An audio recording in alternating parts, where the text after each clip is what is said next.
Essentially, we are now joined by Professor Patrick Bond. Professor, thank you very much for joining us. Thanks, Tabitha. Great to be with you and the audience. Now, in the run-up to Trump's official swearing in, are we seeing a more divided America? Understandably so. Absolutely, and it's actually sharpened just in the past week or so. I mean, there's a divided government because the State Department, the Central Intelligence Agency, they call that the deep state. They seem to hate Trump, and they've gone to war with him. All of these fake news and allegations about his dalliances in Russia reflect the CIA, especially, Central Intelligence Agency. And if you mess with the CIA, you might have trouble. And then there's the rest of the oppressed peoples who I think are going to have to come together. And it looks like they are. About 50 groups have formed a coalition, United Resistance. So African Americans, women, Latinos, the Mexico wall and the racism towards Mexicans, the Muslim, the Islamophobia of Trump, and Muslims who are being threatened with a registry and not being allowed to come into the country if you're Muslim.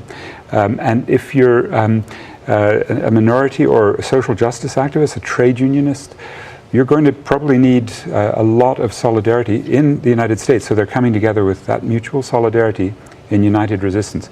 And I think international solidarity. South Africa got a lot of solidarity during the fight against apartheid from these very oppressed people. And it's a very interesting question. What can South Africa, what can the continent give back to people struggling against what is a very dangerous new force in their lives, President Donald Trump? Now, it's actually interesting that you mentioned this resistance that we see towards Donald Trump. Do you think all these protests that are going to happen, there's the Women's March that's taking place as well as the United Resistance that you've just mentioned, do you think it's going to yield anything? Because ultimately he will be sworn in tomorrow. Not only sworn in, but immediately he'll be in motion, and he'll start a lot of legislative activities and presidential executive orders that will be very dangerous. So, I mean, we'll see a variety of the most dangerous for the majority of people in the U.S., the women of the U.S., is that he's already promised he'll get a judge to join the Supreme Court to roll back the reproductive rights, family planning. Planned Parenthood, the main organization, will be defunded. So the feminists have come up quite quickly with the big march on Saturday. There'll be lots of little small protests tomorrow. People who are on the traditional left, some say they might even disrupt the inauguration. I doubt they will, it's very secure. But then there's going to be a period of extremely important unification of all of these forces, so that when one group is harmed, so he said in his press conference last week, Donald Trump said he'll build that wall in Mexico, huge wall on the border, and he'll charge Mexico later. But then, so Mexican Americans, and there's a very substantial proportion, 10% of the country, will be probably finding all sorts of ways to resist that sort of, well, it's pretty blatant imperialism. Donald Trump saying, we build a wall, you Mexico pay. I think we're going to see some extremely important local manifestations of let's call it a people's foreign policy from below. I think that'll be great for all of us who want to be able to say we appreciate that resistance. We don't like to see a President Trump, because for climate change, for world economy, maybe nuclear first strike capability of the United States, they think they have. He's a very dangerous man. Now, Professor, the inauguration is a big event, but I think another important, or the most important thing, is his first 100 days in office. You've mentioned a few of the election promises that he made, and you had some analysts during the election campaign saying that, some of the things that he says are very sensationalist, and it's probably, just to get the crowd going, just to get those votes that he wants, and he might not act on it. What does it look like now? As you said, the moment he's sworn in, he's going in straight into the job. Can we expect him to really live up to those election promises that he made? Tabila, if you're asking, is he a con man? Of course. He's the greatest con man in world history. He's already walked back on one promise, which is to lock up Hillary Clinton. He said, nah, we'll leave her alone. She suffered enough. So then the next question is, can we tell anything from the people he's hired about what their marching orders will be? And there we've got the 4 Gs, the generals, the Iraqi, especially very predatory generals. One is called Mad Mike. He's the Secretary of Defense. Then we've got the gazillionaires, his friends, his mates who are really rich through often very dubious methods. And then he's got, thirdly, the gas guzzlers who are the climate denialists. Secretary of State Rex Tillerson, who was in ExxonMobil, would qualify. And fourth, he's got Goldman Sachs, which is this big investment bank, which he campaigned against, but he's put 5 of their top people in his inner circle. Each of those blocks within that cabinet, his inner circle, are exceptionally dangerous to the world at large. And that's why I think, for example, as Nicolas Sarkozy, a French former president, conservative, he said, we need to have a sanctions against the US. He said a carbon tax on products from the US because they're going to drop out of the Paris climate agreement. For the continent of Africa, for those of us who've just seen a huge drought that's been devastating, that's the future of this continent. I think we actually have to join that and say, yes, well, there need to be sanctions because the United States, and especially big business that allies with Trump, ExxonMobil, Goldman Sachs, they need to be penalized the way apartheid-related business was penalized here 30 years ago. I actually want us to touch on his government a little more, but before that, now in his last presser as the president, Barack Obama clarified aspects of the US-Russia relationship. Let's take a listen.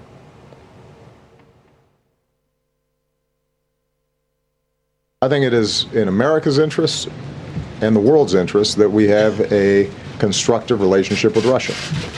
That's been my approach throughout my presidency. Where our interests have overlapped, we've worked together. At the beginning of my term, I did what I could to encourage Russia to be a constructive member of the international community and tried to work with the president and the government of Russia in helping them diversify their economy, improve their economy, use the incredible talents of the Russian people in more constructive ways. I think it's fair to say that after President Putin came back into the presidency, that an escalating anti-American rhetoric and an approach to global affairs that seemed to be premised on the idea that whatever America's trying to do must be bad for Russia, and so we want to try to counteract whatever they do. That return to an adversarial spirit that I think existed during the Cold War has made the relationship more difficult, and it was hammered home when Russia went into Crimea and portions of Ukraine. The reason we imposed the sanctions, recall, was not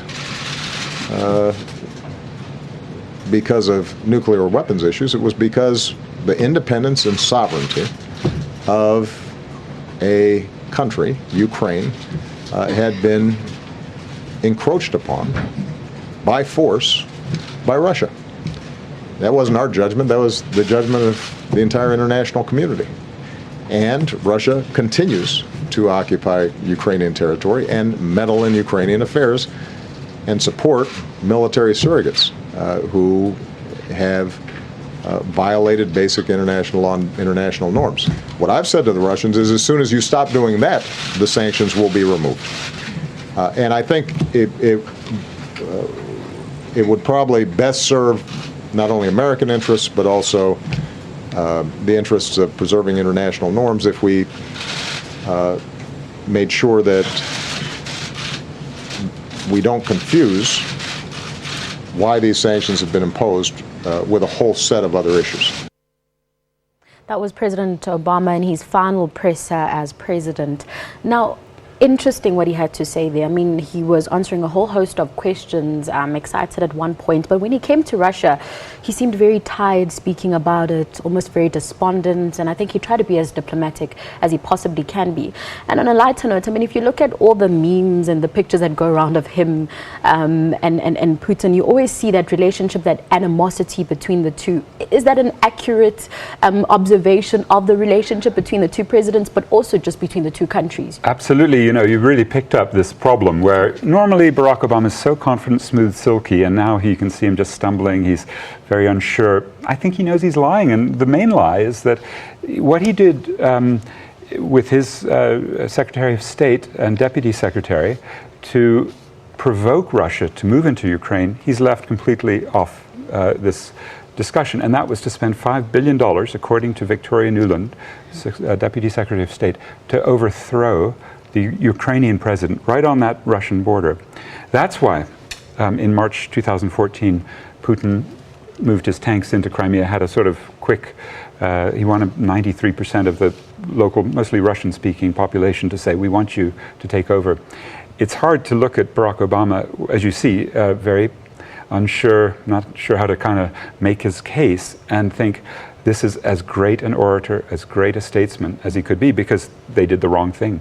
Not that Russia did the right thing, but now Donald Trump wants to do deals. And so this is the opportunity, as perhaps Putin spent a fair bit of his intelligence community's resources to tap in, to hack. They would do that. The Chinese would do it. The Israelis would do it. The US has done it 82 times to intervene in elections with their CIA. The accusation that perhaps Barack Obama's CIA found documentation through a British spy of the way Vladimir Putin seduced Trump into a sexual scandal and has these tapes of a golden shower. That's last week's big news story. And that's what put Trump so hard against the CIA for what so far there's no evidence for, presented by Obama, by the CIA in the last week. What an extraordinary situation. An incoming president absolutely loggerheads with the CIA.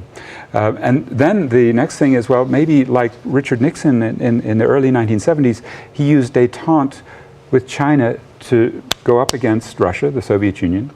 And maybe Trump thinks, well, I can do the same in reverse. I can make a détente, a partnership with Russia, because we actually fear China, the US probably says, economically and militarily. And there's already a lot of... That is very accurate. That is very accurate, because we've seen it before, and I want us to come back to that. But just before that, let's look at Trump's foreign policy, because you've mentioned, I mean, we've looked at the relationship now with the US and with Russia, but he's saying so much. You know, we mentioned the building of the walls earlier on. Will he be able to achieve what he wants to achieve in terms of the foreign policy amendments that he wants to make, and even all the new things that he's trying to bring in, which are, well, looked down upon essentially? And it's a very messy foreign policy with no clear, coherent approach, because, you know, in a way, his economic policy is not to have outreach of U.S. companies, maybe the exception being ExxonMobil. He's put the chief executive, Rex Tillerson, now as the Secretary of State, really the most important of those jobs on the cabinet. And Tillerson had a $500 billion deal to dig for oil and drill in the Siberian and in the Arctic with Putin, but they had to kill it because of sanctions. So he's going to, I suspect, drop sanctions, allow ExxonMobil to do the, well, a very, very damaging environmental climate change project. That might be the one exception. Mostly he's a protectionist. He said to China, we'll put 45% tariff barriers on your products coming in so I can keep the promise to the U.S. working class, the white working class, especially the Rust Belt, those deindustrializing areas where they think, partly true but partly not, that it was Chinese competition that cost the jobs, that then led to them voting not Democratic, as they normally do, but for Trump. And that's actually the next big challenge. What is Trump's policy going to be? Will he drop aid to Africa? Will he stop all of these free trade deals, mostly that benefit big corporations? He really seems hostile to them, and he's bashed them, but, you know, he also bashed Goldman Sachs during the campaign and then put all these people from Goldman Sachs, the big investment bank, into his cabinet. Those are the unknowables, because as he gets in, he seems to be very distracted, and it's hard to know if the durable problem, which is that the Chinese really are continuing to completely outcompete all other competitors in exports, but they're also slowing down. So that means from Africa we're not sending them so much raw materials, minerals and petroleum. So the world economy is kind of stagnant. It's not really growing. There's huge debt problems. China has a debt problem. What will Trump do? Has he got any clue of managing? All we know is he could manage casinos, but he bankrupted them. He's gone bankrupt 4 times. He defaults on debt. He's defaulted several times. And so it's a bit of a chaotic situation. The only logic is there's big economic tensions out there, and he seems to be ready to pull back and make the United States grow inward. He's got infrastructure plans. He's going to give big tax cuts to big companies, and he's also going to try to get companies like Apple that puts all their money abroad, Ireland. And he's going to try and bring them back. And he's hoping they'll reinvest. I don't think they will. I don't think the overinvestment in the world economy allows a new wave of investment. His strategy is what he always does: develop, build, construct. So he wants to build more pipelines for gas and oil. He wants to build airports and roads. He says he'll build $1 trillion. I doubt it, because he's using public-private partnerships. That's really hard to make work in this stagnant economic condition. So I think it's going to be a bad time. And the people who voted for him with the expectation he would create jobs, they're not going to be happy. Speaking of the people that voted for him, you just mentioned now that he's seemingly distracted. And you've mentioned his history also in business. It hasn't always been rosy. Do you think that might be the biggest distraction in his presidency? The fact that he was a businessman. He keeps saying that he was, and he's left it all, and his sons are going to take care of everything. But I mean, that's who he is. That's all he's done all his life. Do you think he's going to bring in all the principles, for lack of a better word, that he's acquired in business and try to run a country like a business, essentially? I hope not. I really think he's a con man, and 4,000 lawsuits against him during his career testifying. He's still got many of them. Just last month he settled a $25 million lawsuit against students, just ordinary students who thought Trump University was a real thing. It was a fake. And so they've sued, and now he's settled. He acknowledged it was fraudulent. Now, these are the kinds of things that will follow him, because he isn't divesting. He's not selling his shares. He's just saying the kids can, the two lads can do it. But that puts him in a vulnerable situation, because there are laws against emoluments, which are foreign gifts given to a president. They knew back early on, 250 years ago, this is a problem. You could get state capture by foreign elements. So they have a very strong constitutional prohibition. He's violating it every day. I mean, as soon as they start doing the prosecution on that, which the Democrats and some moderate Republicans will start, he's going to be spending a lot of his time in depositions. He already is, deposition after deposition. That means that if an impeachment, if he's tossed out quite early, there will be Trumpism without Trump, because Mike Pence, the vice president, will step in. And he's in way more dangerous. He's trained by the kind of Dick Cheney, Koch brothers, very conservative wing. He's a born-again evangelist. He's got the kind of politics and sensibility that will be less flagrant, but maybe more effective than Trump. Trump distracted, he'll galvanize a lot of opposition.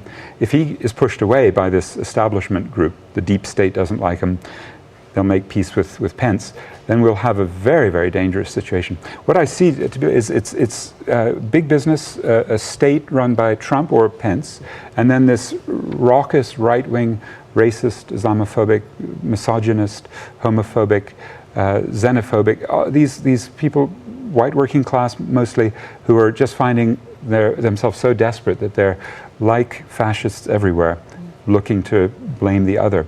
That combination, social, cultural, the state power, and big corporates together, means we need to think about it like fighting apartheid 30 years ago, where white business, the racist state, and a white electorate had to be broken. And of course the way to do it was social protest internally, and a liberation movement externally, and sanctions.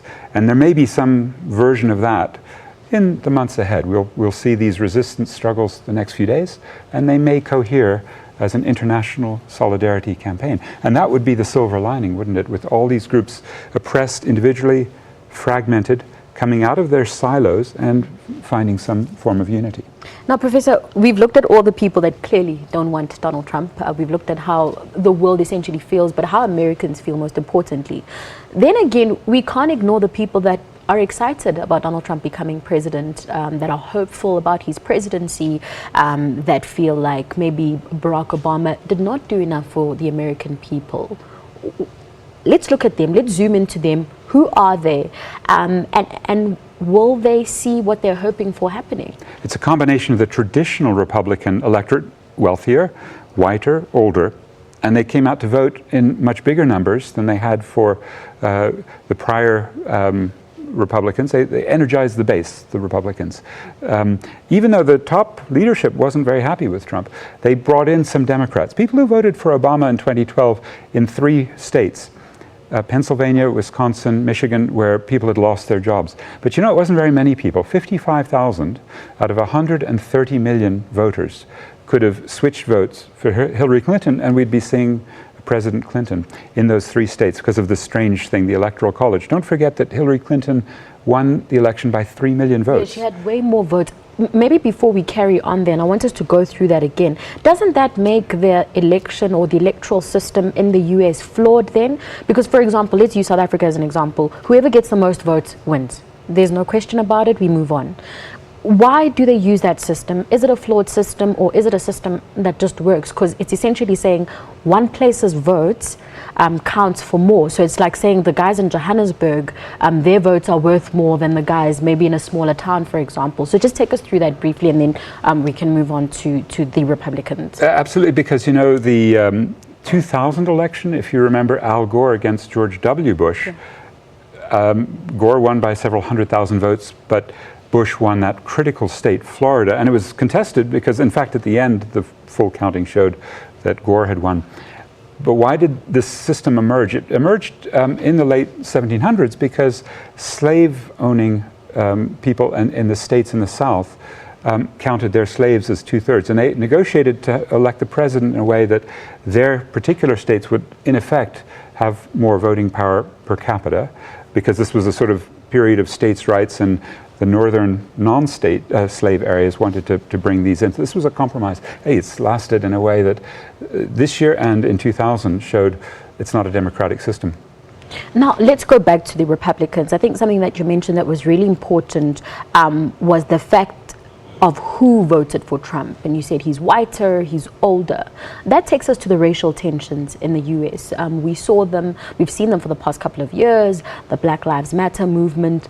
What can we expect to see now, considering the statements and the sentiments that Donald Trump holds, as well as his voters? To be late, we've even seen it since November 8, Election Day, an upsurge of racial violence. The Southern Poverty Law Center has measured more than 900 attacks by whites on people of color. And I think that's going to continue, and especially, as you say, Black Lives Matter really came about because police, mostly white, some black, were killing black young men at an exceptionally high rate. And this was a movement that even from the top down, Barack Obama, an African-American, couldn't do anything about. He hadn't served the African-American community particularly well economically. They lost huge chunks of their wealth during the big 2008-9 crash that he didn't help restore.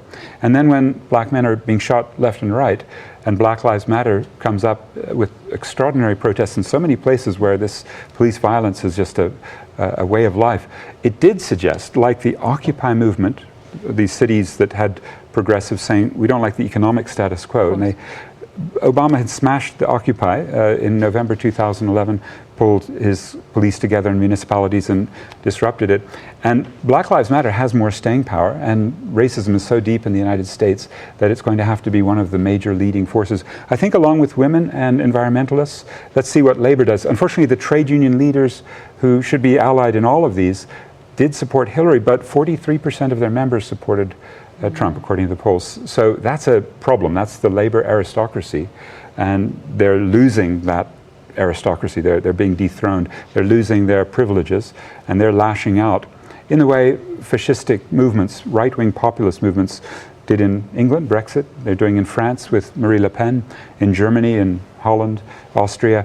That's a dangerous phenomenon in a Western, democratic, civilized space, that the right-wing populists are taking the grievances of people against the big bankers and establishment, unfortunately, that Obama had to serve, and they're not finding a useful politics.